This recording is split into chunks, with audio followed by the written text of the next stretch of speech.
Today we're going to be talking about children and their experiences when they are facing chronic illness or perhaps death and dying.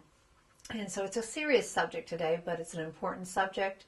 So remembering holistic care, we're talking about how children cope with chronic illness or possibly facing their death, and also the parents and how the families might respond. So looking at the readings today, be sure and go through your Wong readings, but we're going to be using these concepts of chronic illness when we talk about different diseases with children, whether it be a child with asthma or a child with cystic fibrosis, maybe a child with diabetes, or a child that has a neuromuscular chronic illness, as well as children that are in a terminal phase of their life. In ATI, I'm referring to Chapter 11, and I'm using the PowerPoints that were put on the D2L, so be sure and refer to them as we go through this. So I'm hoping that for the chronic illness portion of this is that you will understand that chronic illness is perceived by children differently depending on what stage of growth and development they are in. So you have to remember growth and development is the framework or the umbrella for everything. Also, that you can recognize some nursing diagnosis that would be helpful or significant to these children and their families as they cope with chronic illness. And then thirdly, that the family also has needs with a chronically ill child. So when you're reviewing the slides, it really comes back to the task that each of the growth and development stages go through. So it's a reminder about Erickson, and then how disability or chronic illness could affect children in that regard. A reminder is that from ATI, and kind of an overview for Chapter 11, is that we are challenged as nurses to meet the physical, psychological, spiritual, and emotional needs of a client and their family during illness, and then up to the time of their death. Maybe even beyond that if we're meeting their needs, maybe some contact with the families after the children die. So looking again at the slides, remember that infants are trying to develop a sense of trust. That's what Erickson said. And so we talked about how we meet the needs of infants consistently and in a timely fashion. So what are the challenges? Well, one of the challenges if a child has a chronic illness or disability as a baby, that they may have multiple caregivers and frequent separations that they just don't understand. So one of the things that we can do for these children is to encourage the caregivers to be consistent and to have the parent right beside that child during hospitalization. Another challenge would be possibly that they're deprived of consistent nurturing because of these multiple hospitalizations. So once again, we look at the parents and say, come often. Unlimited visitation. We need you at the bedside. Some hospitals have policy that the parents are supposed to stay. And so we need to support the parents to be there. There's a possibility also that children, especially if a baby was in the hospital from the very beginning, maybe in the NICU or from newborn state, that they may have some attachment issues with their parent, delayed attachment because of the separation. So we want to make sure that we include the parents and have the parents as much as possible take care of the needs of their children, those babies. So have them, especially if the baby's going to have special care, maybe a feeding tube or something else that some of the children have with chronic illnesses or disabilities. So make sure that the parents provide that care for them and learn so that they can feel competent and be the caregivers of their kids. We had Erickson talking about the task. We also have Piaget talking about sensory motor experiences. And so one of the things that when you're reading, you'll note, it also was way back in Jarvis and Health Assessment, but children, babies particularly, have more exposure to painful experiences over pleasurable ones, and they have a heightened sensitivity to pain and pain response. So we need to be aware that babies can feel pain and try to help them with those painful experiences to try to control them through what we call our atraumatic care. And also just flood the child with pleasurable experiences through touch, touch could be soothing or rocking or stroking, massage. Also hearing, a music box, visual things that are pleasurable, and of course their parent is being the most pleasurable if possible. There's also a need for dependency. They have an increased dependency for the parent for care, and so all the family members should be involved, including the extended family and siblings, for sure. Now we're going to move to the toddler and what the developmental aspects of chronic illness or disability in the toddler. Remember, the toddler's task, according to Erickson, is to develop autonomy. And once again, the potential effects of a long-term problem could be increased dependency.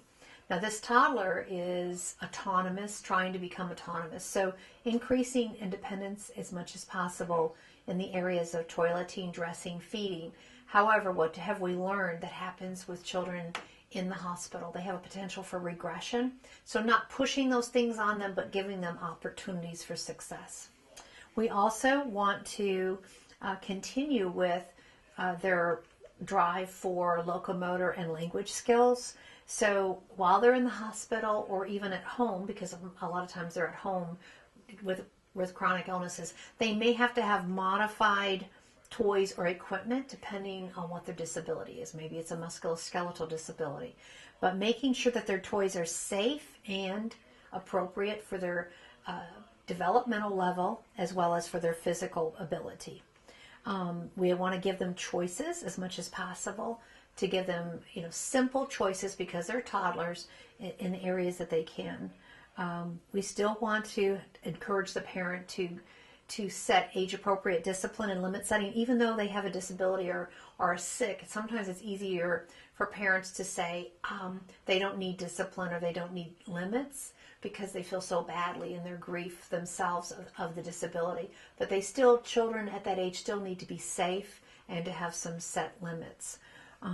We know that negative behavior and ritualistic behavior are totally normal in a toddler, and we want parents to be educated towards that because, again, regression can occur, and maybe they were toilet trained and now they're regressing back into wanting diapers, or maybe they're back and sucking their thumb or wanting a bottle, so it's possible. All right, what about the preschooler? Well, we know the preschooler is supposed to be developing initiative and purpose according to Erickson. So creativity is what always comes to mind when I think of the preschooler.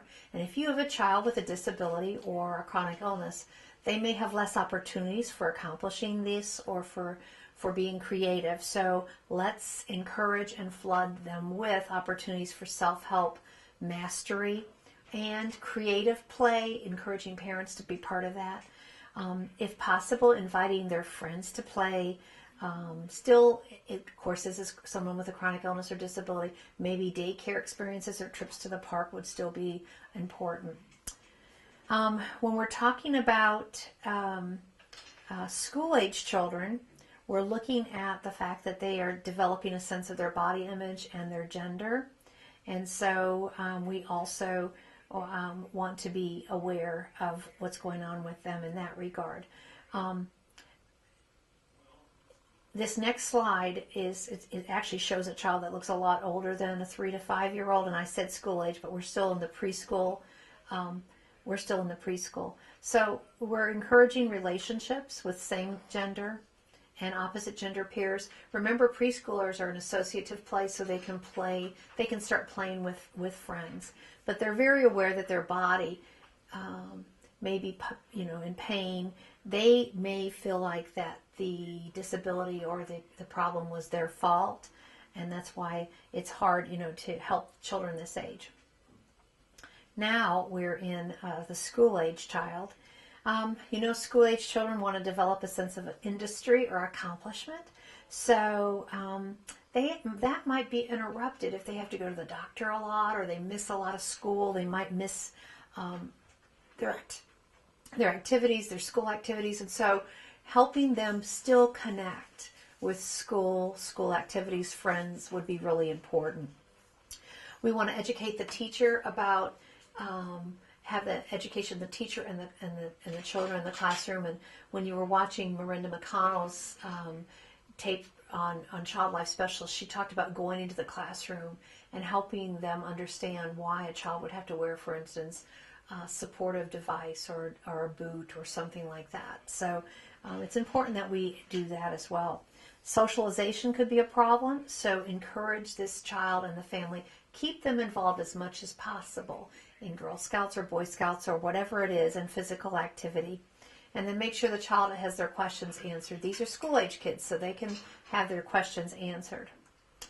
How does chronic illness or disability affect adolescents? Well, we're trying to have the task of identity accomplished. So they already feel different than their peers, and certainly having a chronic illness or disability can make them feel different, and they want to be like their peers. So that is one of the challenges.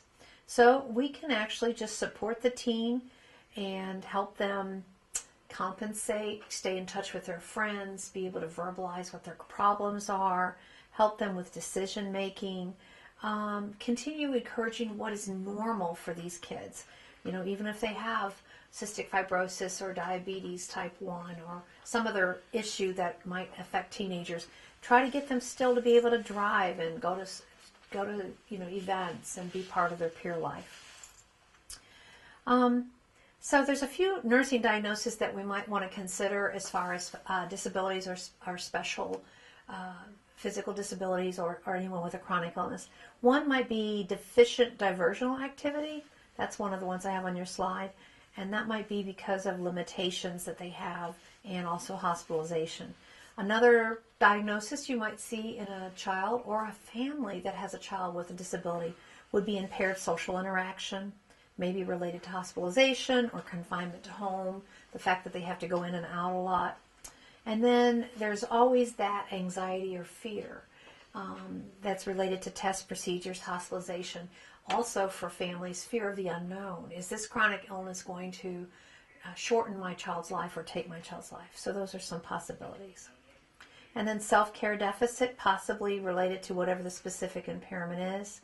And then if they're old enough, probably getting to be particularly acute in the adolescent, but could be school-age child, disturbed body image because of what disability they have and feeling different and then maybe not able to participate like their other friends.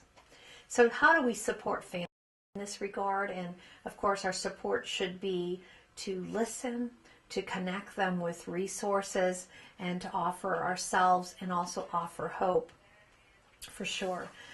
There's lots of different resources that are out there for families.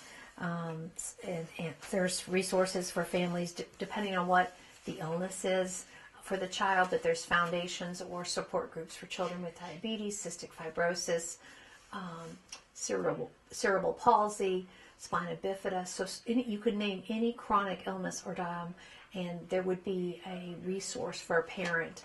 And maybe sometimes just you could be that connection or that link as the nurse that gets them involved. There is something called anticipatory grieving.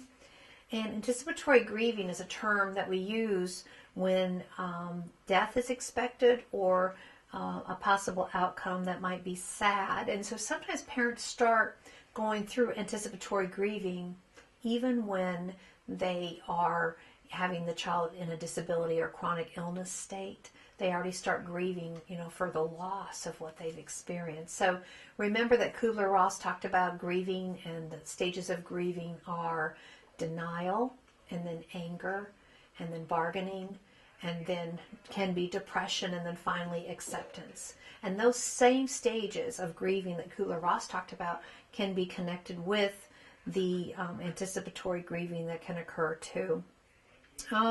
So we're now going to go into some objectives for the death and dying stage. And we have to look and say, what is it?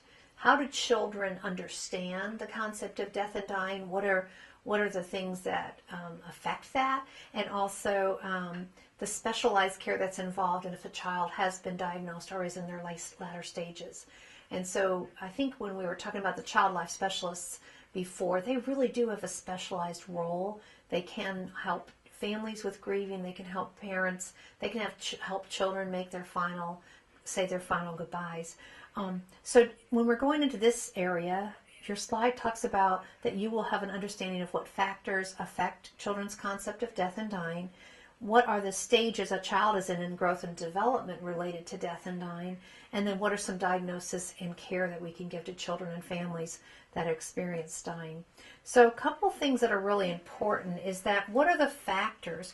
Well, it's really related closely to developmental age, and we're going to go through each one of the developmental ages and how they should see the death and dying and their concept of it. It's also influenced by personal experiences. If a child has been part of a family, if a child has been part of a family that's lost a grandmother or a father or a mother or a sibling, then they have that experience under their belt. If a child has a pet, a goldfish, an animal friend that died, and then the rituals that the family did to support that also can affect their experiences. Some other things, of course, would be exposure not only to TV but other media. So we have to be very aware that, you turn on TV any night and see any kind of police show, you're going to see people dying. You're going to hear in the news about children dying and being shot at school. There's a lot of fearful things that children see. There's cartoons that have a lot of violence and death and dying in it. There's video games. So being aware of what our children are exposed to is really important. We also can see that children are affected by the people around them. So if a parent has had an intense reaction or any kind of reaction to someone that has died or they've been close to, then the children will look and observe and imitate sometimes. ATI also talks about, in Chapter 11, some other things, spiritual and religious beliefs and practices. Cultural and ethnicity are also some influences that can affect loss and grief. So, again, anticipatory grief is when death is experienced. And then there's something called complicated grief. And this is when a person goes through grief that extends more than a year following a loss. And in these symptoms are intense thoughts, distressing yearning, feelings of loneliness and emotions and feelings. Maybe even the child or the parent can't sleep, and they may need referral to grief counseling. Parental grief is also intense, long-lasting possibly, and it also depends on how old the child was, what their hopes and dreams were, and we just have to recognize that mothers and fathers grieve differently. So there are a lot, and siblings also. So there are a lot of resources, supportive resources for children and for parents. There's handbooks, and there's things that would help a child. I also have some resources that talk specifically about how fathers grieve, and some other things that might help children. There's storybooks about death and dying that you could pull out for children, especially if they've lost a sibling. And then connecting, again, the mother, father, parents, the family to resources as needed, and we will go over some of those. So let's now talk about how children in general, depending on their growth and development, react to the concept of death and dying. And infants and toddlers, which we know is really from birth to about 3 years old, up to 3 years old, they really don't have a concept of death. They have very egocentric thinking, so it prevents them from understanding death. That would be, of course, our toddler. They look at parental emotions, so if the parents are sad or angry or depressed or anxious, then the toddler will feel that stress and react like that. So they basically react in response to the changes that are brought about by being in the hospital. So if it's changing their routine, what are the painful procedures they have to be part of? What are the procedures? Being immobilized, separation possibly from their family. Those are the things that really affect infants and toddlers. So it's least significant, as you can see from my PowerPoint, for children less than 6 months old. And if they're a little bit older, like in the toddler stage, they don't see death as permanent. They see it as reversible. So they do see, though, they may need a period of grieving and adjustment from that loss. Like if the daddy never comes home or the mother dies, there's going to be some anxiousness there. They really don't know less than 3. What's the difference, though, between death and absence? And so it's like, have they been abandoned or not? And so that the feelings and reactions can be about abandonment. So it might be that they feel like there's a separation from their love and security. So of course we need to support that child, and if they're having that loss, and helping them cope. What about the preschooler, the 3 to 6 year old? Well, remember, they have magical thinking and egocentric thinking as well, but it allows that the belief that they somehow caused the event, such as maybe a sibling. And about 3 years old, sometimes a new baby's born. So if that baby died, they may think that they caused somehow, through their thinking and jealousy, that they caused it. So that's where that guilt can come in. They also believe that separation from parents is punishment for bad behavior. And they don't believe death is final also. So they envision death as temporary, reversible, and it's going to be okay. Sometimes they associate it with going to sleep or a departure. So if you're getting a child ready in this age, 3 to 5, and you getting them ready for surgery, and you say you're going to be put to sleep for this procedure, they're associating that possibly with, well, geez, they put to sleep my dog and he never came back. So we have to be very careful with the language we use for our 3 to 5 year old magical thinkers. They don't have a concept of time, so that's why they view dying as temporary. And what else? They still think that the dead person, if they go to a funeral, they think of the dead person as maybe being able to sleep and eat and breathe. So some of the things to think about, they're just not quite there with their thoughts on what happens. Now the school-age child, they are starting to understand more facts, and they understand that death is permanent. They understand that it's a sad event. Maybe they've gone to enough funerals or had animals die. So they're having more of an adult concept of death, that it's inevitable, irreversible, everyone does it. Especially children that are 9 to 12 years old, they're starting to understand that a little bit more. So because they have that knowledge, they bring that with them to the hospital. They fear maybe diseases, and they know if you say cancer, people die from cancer.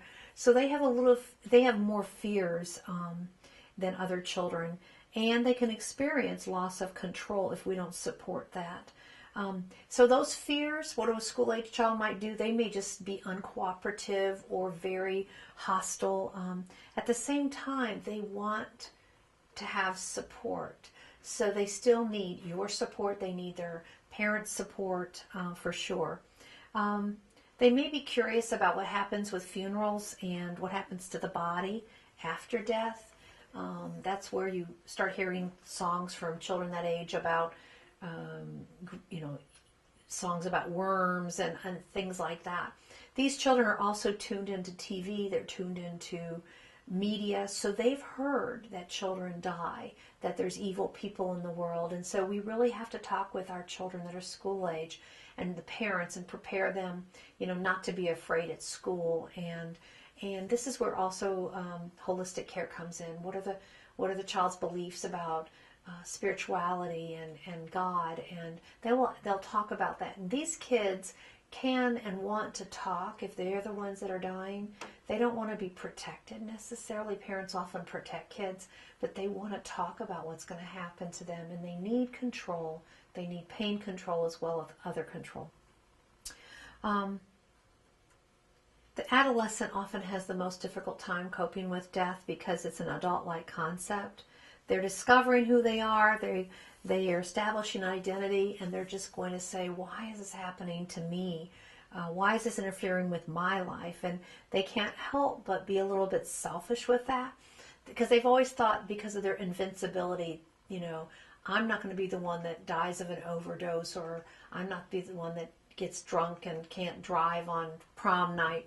So they view it as a distant event, but they really are threatened by a death of a peer or a loved one or their own personal illness. And that can translate into depression and withdrawal, but yet they still are aching to share this experience with someone. They may have a really hard time talking to their peers and their parents about it, so they may need extra support from you as the nurse, or maybe extra support from a counselor to really be able to open up and share their fears. They are also worried about their physical appearance, maybe even more than the fact that they got to go through a procedure or that they're dying. So it's important that we still keep in mind their physical appearance is important. They could experience guilt and shame that this is happening to them. So if we see an adolescent that appears undisturbed or angry or afraid or unusually silent, we really need to talk with them or be there for them. So what kind of care plan would be important for a child who is terminally ill or dying? And gosh, it really feels like that we have to keep in mind with the child and the family, are they going to go through grieving in a healthy way or in an unhealthy way? So if you have a child or a family that has lack of support, or they don't have adequate coping skills, or maybe they've had a child that's had violence or suicide in the death of their child, maybe it was unexpected and sudden, even though even chronically ill children, the parent might have more time for the grieving process. So certainly if it's an automobile accident or an injury or some violent action, maybe there was a pre-existing mental health illness with the child. Those things might also be involved in how the parents or the family copes. So what do we do for a parent? There's different kinds of grief actions that we've talked about, but parents and kids, one diagnosis for a child could be something like delayed growth and development related to terminal illness and or impending death. If the child is involved in being sick and making their last time on earth, they might not have time to do all the things that would support their growth and their development. Pain is a big issue. And so universally, one of the interventions we can do for any age child that's experiencing pain is to give them pain relief through painful procedures, as well as the pain of death and dying. There could be pain of cancer, could be pain of breathing, less breathing and things like that. Nutritional issues have to be addressed. A child that has is in their latter stages of life may need fluids and food, but then they're, how do we support that person? They may have loss of interest or disinterest. And of course, we should also talk about end-of-life decisions. And so how do families get help with that? Fear, anxiety can also be some diagnoses related to the diagnosis test therapies and also the prognosis of the child.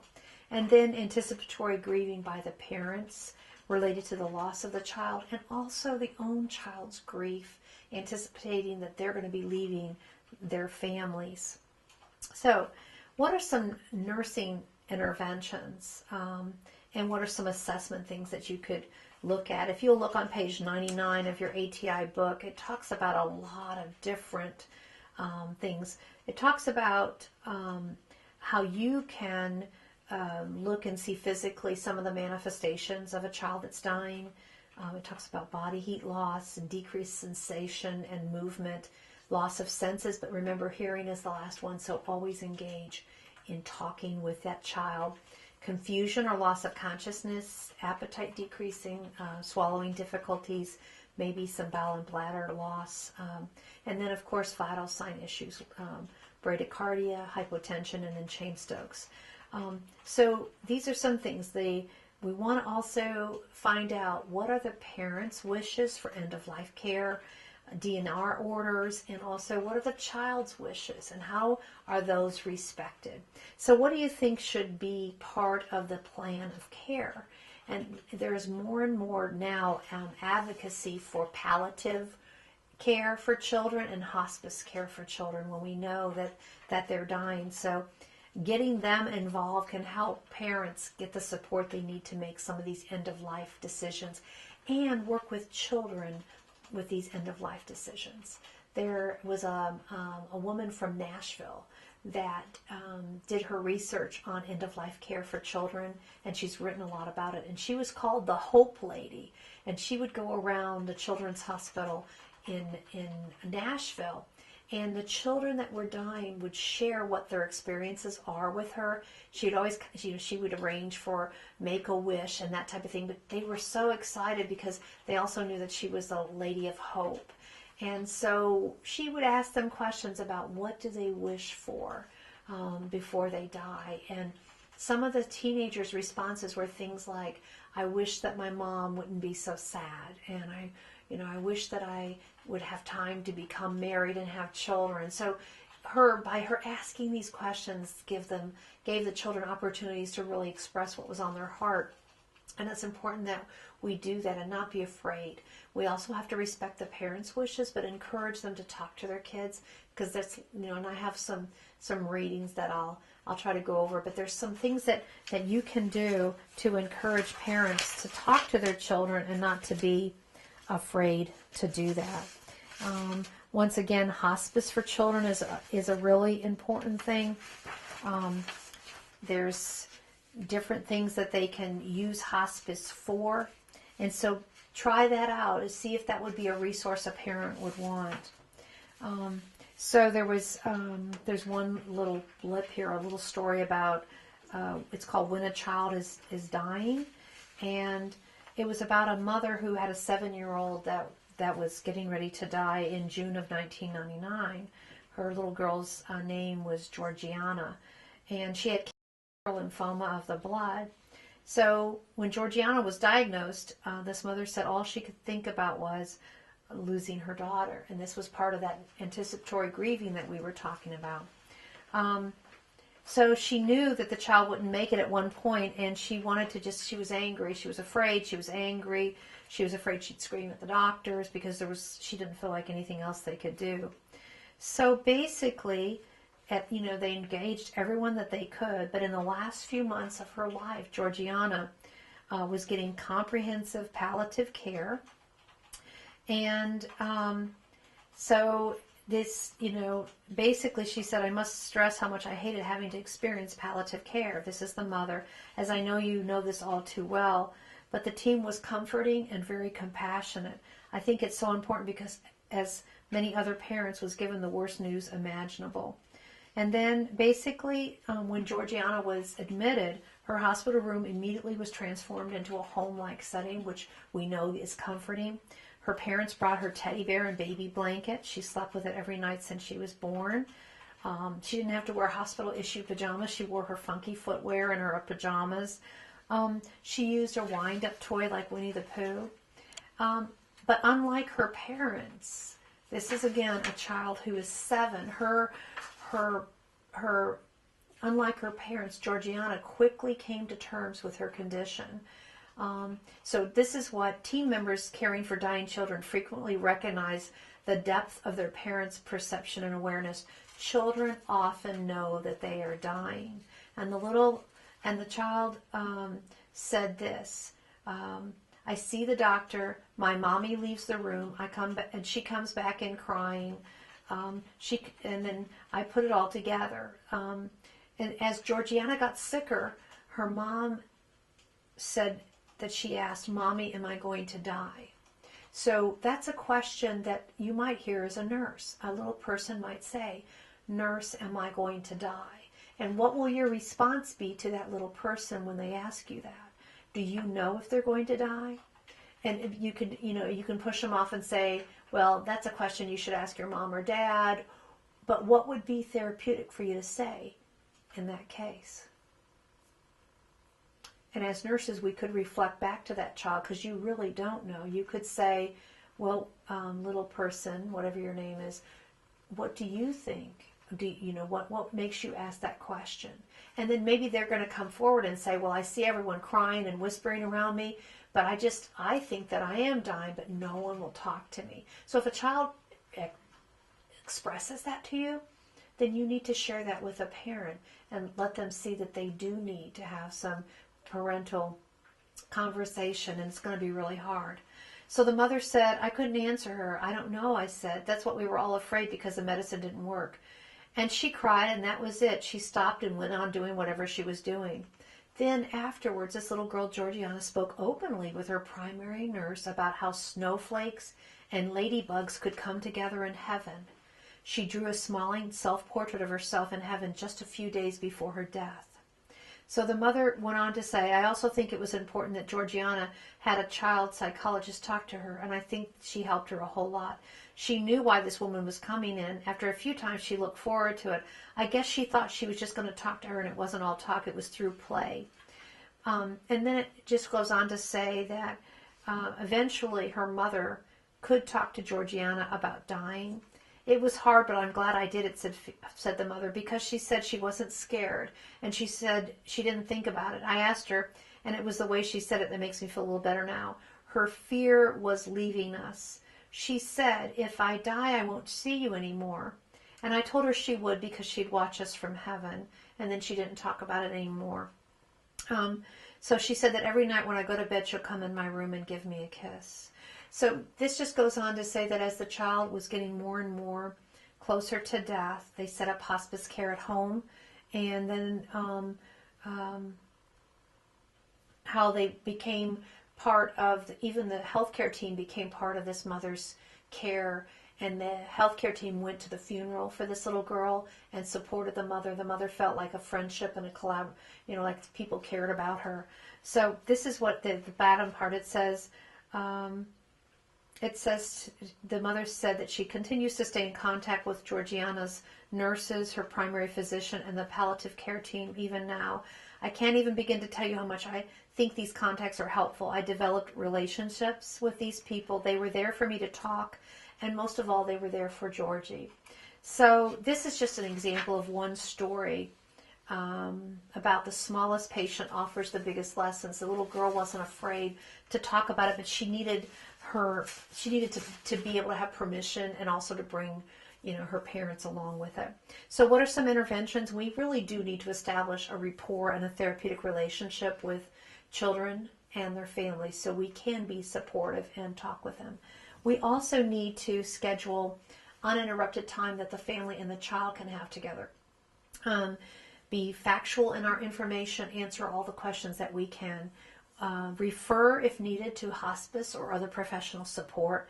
And one of the things we absolutely can do is to monitor, assess for pain, and take care of it as quickly as possible. Make sure we have adequate pain relief. Some other interventions are going to be trying to maintain a normal environment, let the family grieve, whatever their cultural variations are. Focus on their feelings by using feeling words, just really working with them to communicate honestly, respectfully, as much as possible. Continue to, let the parent and you as much as possible stay with it. Have privacy. This might be when soft music, soft lights appropriate. What is the culture, though? You have to keep asking yourself, what is the culture? What does this family need? Do they need to be able to sing to the child? Do they need to be able to bring unlimited visitors in to be with the child? Are the siblings needed at this point to come and say goodbye to their loved one? And we talked a little bit about palliative care. There's a little bit more blip on palliative care on page 100 in ATI. I also want to mention this, that when a child does die, and I've experienced that myself with alone and also with nursing students, you are part of a team, but you get very close to your families, and it is perfectly okay for you to cry with a family or to support that family. You don't want to be so out of control that you can't let that family grieve, but for them to see you have some display of emotion or tenderness is something that they'll always remember.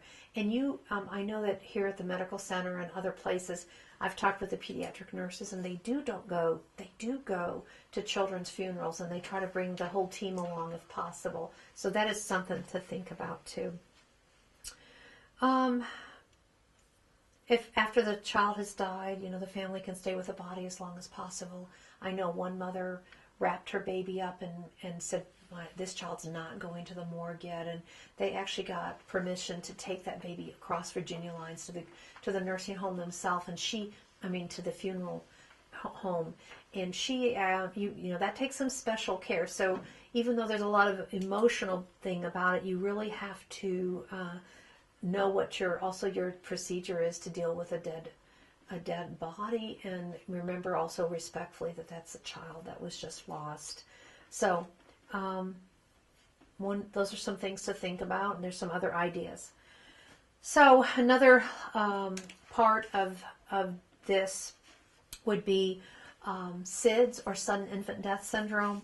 When I was a nursing student working in a hospital in Evansville, Indiana, a mother came in with a blue baby and handed me the baby and said, my baby's not breathing.